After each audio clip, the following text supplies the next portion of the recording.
கோயம்புத்தூர் ஊடகவியலாளர்கள் சந்திப்பில் உங்களை எல்லாம் சந்திப்பதில் மற்றற்ற மகிழ்ச்சி. உங்கள் அனைவர் மீதும் ஏக இறைவனின் சாந்தியும் சமாதானமும் என்றென்றும் பொழியப்படட்டுமாக என்று பிரார்த்திக்கின்றேன். எதிர்வரக்கூடிய ஜூலை 6ஆம் தேதி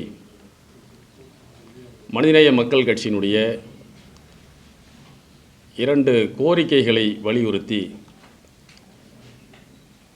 பேரணியும் மாநாடும் மதுரையில் நடைபெற இருக்கிறது. மதுரையில் நடைபெற இருக்கக்கூடிய அந்த மாபெரும் பேரணி, எழுச்சி பேரணி மாநாட்டினுடைய 2 கோரிக்கைகள், ஒன்று, ஊராட்சி மன்றம் முதல் நாடாளுமன்றம் வரை இந்தியாவில் வாழக்கூடிய சிறுபான்மை மக்களுக்கான அரசியல் பிரதிநிதித்துவத்தை உறுதிப்படுத்த வேண்டும் என்பது ஒரு கோரிக்கை.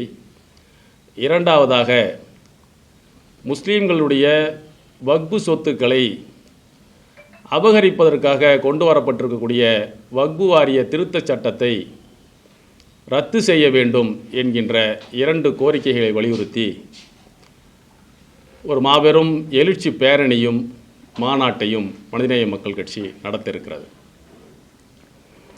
இன்றைக்கு இந்தியாவில் முஸ்லீம் சிறுபான்மை சமூகம் என்பது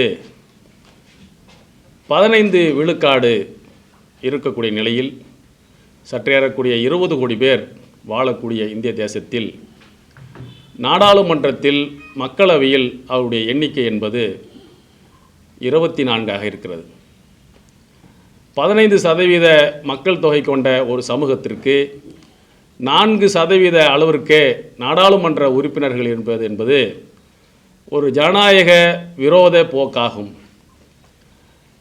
அதே இன்றைக்கு பல்வேறு சட்டமன்றங்களிலும் இதே நிலைதான் நீடித்து கொண்டிருக்கிறது. உள்ளாட்சி மன்றங்களிலும் கூட இன்றைக்கு இந்த சமூகத்தினுடைய பிரதிநிதித்துவம் என்பது படிப்படியாக குறைந்து வரக்கூடிய ஒரு நிலை ஏற்பட்டிருக்கிறது.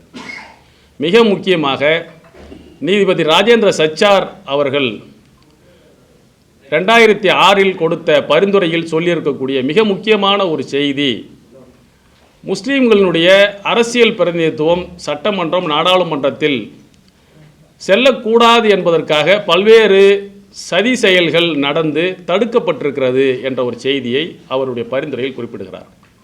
எப்படி தடுக்கப்பட்டிருக்கிறது என்று சொன்னால், சிறுபான்மை மக்கள் அதிகமாக திரட்சியாக வாழக்கூடிய நாடாளுமன்ற, சட்டமன்ற தொகுதிகளை பல்வேறு இடங்களில் சிதைத்திருக்கிறார்கள்.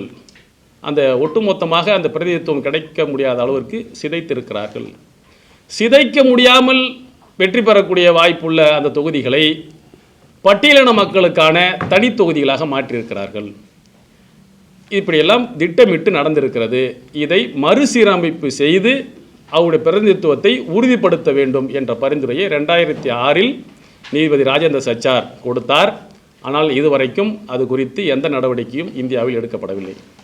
உள்ளாட்சி மன்றங்களில் கூட இன்றைக்கு பல நகராட்சி, மாநகராட்சி, பேரூராட்சி, ஊராட்சிகளிலே கூட இந்த பிரதிநிதித்துவம் என்பது மிக மோசமாக பின்னடைந்து கொண்டே வருகிறது.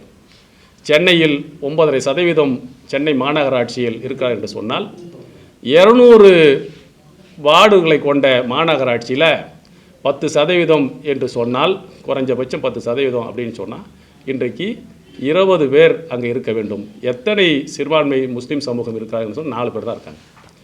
வேலூரினுடைய மாநகராட்சியினுடைய நிலைமையும் அப்படி தான் இருக்கிறது. 25% வேலூர் மாநகராட்சியில் அந்த மக்களுடைய எண்ணிக்கை 60 மாமன்ற உறுப்பினர்கள், அதில் 5 உறுப்பினர்கள் மட்டும்தான் இந்த சிறுபான்மை சமூகத்தை சேர்ந்தவர்கள். 15 பேர் இருக்க வேண்டும்.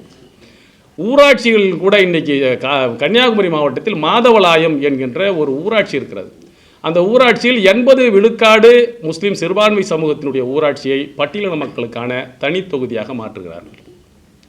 ஆம்பூர் நகராட்சியில் 18 வார்டுகளில் முஸ்லீம்களும் 18 வார்டுகளில் மற்றவர்களும் வெற்றி பெற்று ஒரு முறை முஸ்லீமும் ஒரு முறை முஸ்லீம் அல்லாதவர்களும் அங்கே நகராட்சி தலைவர்களாக எழுதப்படாத சட்டம் என்று சொல்கிறார்கள். அப்படி ஒரு ஒப்பந்த அடிப்படையில் அவர்களுக்குள் பேசி வந்து கொண்டிருக்கிறார்கள். அதை சிதைப்பதற்காக இன்றைக்கு 18 வார்டுகளில் வெற்றி பெற்றுக் கொண்டிருந்த அந்த சமூகத்தினுடைய பிரதிநிதித்துவத்தை 12 வார்டாக குறைத்திருக்கிறார்கள். அதை எப்படி குறைக்கிறார்கள் என்று சொன்னால், சமமற்ற முறையில் வாக்காளர்களை அவர்கள் பிரித்து வைத்திருக்கிறார்கள்.